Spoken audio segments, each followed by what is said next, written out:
পুজো কাছে চলে এলে কি আর শুটে যেতে ইচ্ছা করে, তাও আবার দ্বিতীয় দিনকে। আজকে ছিল সেই দিনটাই, আজকে ছিল লেক টাউনের শুট। কলকাতাতে দেখতে পাচ্ছ পুজো স্টার্ট হয়েই গেছে। আবার আজকে আমি গেছিলাম শ্রীভূমি, যেখানে নাকি মহালয়ার দিনকে উপচে পড়া ভিড় ছিল। তো এখানে আমি এসে গেছি, দেখতেই পাচ্ছ সেদিন কি গরমটাই না ছিল। অনেক তপস্যার পর স্টুডিও এনার এসে আমাকে গেটটা খুলে দিল, আর তারপরে তো শুরু হয় মেকআপ আর্টিস্ট দিদির জন্য তপস্যা।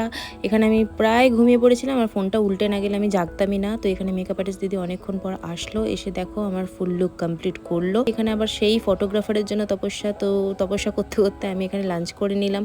লাঞ্চ করার পর ড্রেসটা পরে নিলাম, যতদূর কাজটা এগিয়ে রাখা যায় আর কি। তারপরে ফাইনালি ফটোগ্রাফার দাদা এলো আর আমার শ্যুটটা কমপ্লিট করলো। দেখতেই পাচ্ছ কি সুন্দর ঝিকিমিকি করে আমার শ্যুটটা কমপ্লিট করছে।